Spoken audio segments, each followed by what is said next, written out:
Hello guys, അപ്പോൾ ഇന്നാണ് കേട്ടോ എൻ്റെ ബർത്ത്ഡേ. വീഡിയോ ഇടാൻ കുറച്ച് വൈകിയിട്ടുണ്ട്, കാരണം കുറേ തിരക്കിലൊക്കെ പെട്ടിട്ടോ. അപ്പോൾ ആദ്യം തന്നെ കുഞ്ഞാമ്മേനോട് പോയിനു. അവൾക്ക് മുട്ടായൊക്കെ കൊടുത്തിട്ട് പിന്നെ അവിടുന്ന് കുഞ്ഞാമ്മ ചാമ്പക്കൊക്കെ തന്നിട്ടോ. അതൊക്കെ ഉപ്പിലും മുളകൊക്കെ ഇട്ട് തിന്ന് വെള്ളമൊക്കെ കുടിച്ചിന്, കാരണം നല്ല എരിവുണ്ടായിന്. അപ്പോഴാണ് മോളൂന് ഡ്രസ്സ് വേണം പറഞ്ഞു. അങ്ങനെ ഡ്രസ്സ് എടുത്തപ്പോൾ അതിൻ്റെ കൂട്ടത്തിൽ എനിക്ക് കൊടുത്തു തന്നീനു. പിന്നെ എൻ്റെ ബർത്ത്ഡേ ആണല്ലോ, കേക്കും അതേപോലെ തന്നെ എൻ്റെ ബർത്ത്ഡേൻ്റെ കേക്കിൻ്റെ മേലെ വെക്കുന്ന ഒരു ടോപ്പർ ഉണ്ടാവുമല്ലോ, അപ്പോൾ അതൊക്കെ മേടിച്ചിട്ടുണ്ടായിരുന്നു കേട്ടോ.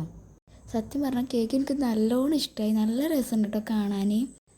അങ്ങനെ ഞാൻ ആ ടോപ്പറിൻ്റെ സംഭവം പൊട്ടിച്ചെടുത്തിട്ടുണ്ട് കേട്ടോ. പക്ഷേ നല്ലതിലേക്ക് പൊട്ടിക്കണമെന്ന് ഞാൻ വിചാരിച്ചു, പക്ഷേ അതങ്ങനെയൊന്നും കിട്ടുന്നില്ല. അപ്പോൾ വലിച്ച് കീറേണ്ടെടുത്തു.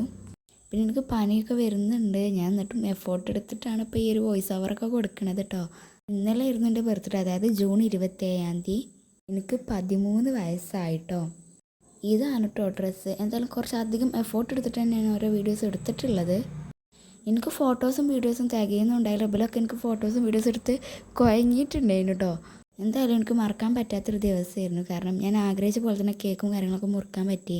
ഇവിടെ ഒരാൾക്ക് നൂഡിൽസ് ഭയങ്കര ഇഷ്ടമാണ് കേട്ടോ. അപ്പോൾ എൻ്റെ ബർത്ത്ഡേ അന്നും അതിൻ്റെ പിറ്റേന്നൊക്കെ നൂഡിൽസ് വേണം പറയുമ്പോൾ ഉണ്ടാക്കിയിട്ടുണ്ടായിരുന്നു. അതൊക്കെ അതിൻ്റെ ഇടയിലൊക്കെ കഴിച്ചിട്ടുണ്ടായിരുന്നു കേട്ടോ. ഇത് നേരെ പറ്റിയ ദിവസം എടുത്ത വീഡിയോ ആണ് കേട്ടോ. ഓരോ വീട്ടിലേക്ക് പോവുകയാണ്. അപ്പോൾ ഓൽക്കുള്ള സാധനങ്ങളും അതേപോലെ ഞങ്ങൾക്കുള്ള സാധനങ്ങളൊക്കെ മേടിച്ചു. ഓൾക്ക് ഐസ്ക്രീമാണ് മേടിച്ചത്. എനിക്ക് അപ്പോഴും തൊണ്ടവേദന ഉണ്ടായതുകൊണ്ട് ഞാനൊരു കിക്കായിട്ട് മേടിച്ചു. ഓൾക്ക് സ്കൂളിലേക്ക് ഇടാൻ ഷാൾ വേണം പറഞ്ഞു. ഓൾക്ക് ഓളെ യൂണിഫോമിക്ക് മാച്ച് ആയിട്ടുള്ള ഷാൾ തന്നെ ഇടണം കേട്ടോ. അപ്പോൾ അത് കിട്ടിയിട്ടുണ്ടായില്ല. അപ്പോൾ അത് ഞങ്ങൾ 2 കടയിൽ പോയി കയറി ഇറങ്ങിയൊക്കെ ചെയ്തിരുന്നു, പക്ഷെ അതൊന്നും കിട്ടിയില്ല. അതുകൊണ്ട് അത് ഇനി പിന്നെ മേടിക്കാൻ പറഞ്ഞു കേട്ടോ. പിന്നെ ഓരോ ബസ്സൊക്കെ കയറ്റി വിട്ടു. പിന്നെ ഞങ്ങൾ നേരെ വീട്ടിൽ പോയി. അപ്പോൾ ഇത്രയുള്ള അടുത്തൊരു വീഡിയോയിൽ കാണാം. ടാറ്റാ.